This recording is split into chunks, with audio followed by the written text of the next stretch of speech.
Inside is a drama thriller film that is now available to rent on VOD, and it is a one-man show with Willem Dafoe. Is it really worth your time, as there really wasn't a lot of advertising for this film? Well, let's talk about it. Normally, this is where I just read off the plot synopsis and tell you everybody that's involved, but there's only one character. It's Willem Dafoe, the director. He's done one other film back in 2016, which I've never heard of it before. The director's name, I probably will get it wrong, but it's Vasilis Katsoupis, I believe. I probably pronounced that wrong, but this is only his second film. And I saw a trailer for this film, and I honestly thought this is definitely more of a VOD film. I can definitely understand why people wouldn't want to watch this in theaters, and it's no surprise that this is already on VOD. So basically the plot of this film is Willem Dafoe's character, his name is Nemo. He's going on an art heist, and he's in this New York penthouse, and he's trying to capture 3 different paintings to bring back whoever he's working for. And in doing so, he has a code that he has to actually get out of this penthouse, and the code is wrong, it malfunctions. The people that are involved in this heist, they end up hanging up the phone, and he's ended up stranded in this penthouse. The film is very much a character study. He's trapped in this penthouse, and there is very limited food, there's very limited water, and the thermometer is actually broken in the house, and he is trying to find a way to escape. He's trying to use tools to try to get out. He tries to use different things to try to find a way to actually escape from the ceiling, from the doors, whatever he can use to try to escape. And it really goes into his mind of how he really portrays certain things. There's a little bit of repetitive scenes where he'll be opening a fridge door and drinking, and the Macarena plays, which was probably the funniest part, especially when he's singing the Macarena. I thought that was really funny. There are parts where you can tell that he's been there for weeks and he's having trouble really being isolated. Anybody would that would be in the situation. The movie, I thought, was a very clever way to show somebody that was trapped in a situation like this. I really felt myself really thinking what I would do in this situation, and he really has desperate ways of how he's trying to eat and how he's trying to drink, and I really liked how they really incorporated that in the film.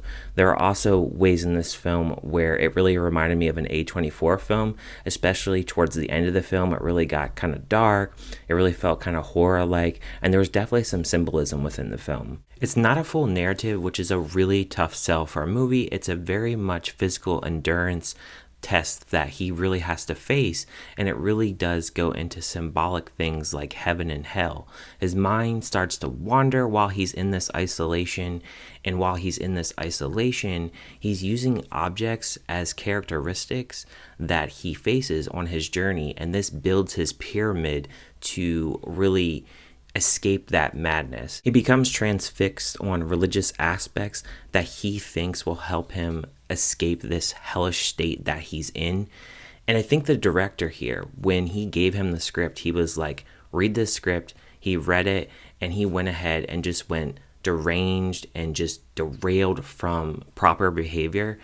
And I think this is one of those movies that if you're okay with not a lot of dialogue and watching someone on screen try to escape a certain situation that is really tough on someone, and watching their mind just kind of descend out of the norm as you don't really have a lot of food, you don't have a lot of water, that is the most interesting aspect of this film. But I think also this isn't really a film that I would say is very rewatchable, mainly because it's not a big full narrative like I mentioned. And I think it's more one of those films that, what kind of faith do you kind of believe in when you're in this situation? Do you have any kind of faith? And where does your mind really wander when you're in a situation like this? The other interesting element about this film is when you're trapped in this isolation, it's very important that we have as humans to have human contact. And the best way that he has human contact in this is when he's watching an actual maid on a TV screen actually clean. And that's his biggest form of human contact. Now, there are other parts in this film also where he's talking to himself, he's acting like he's cooking.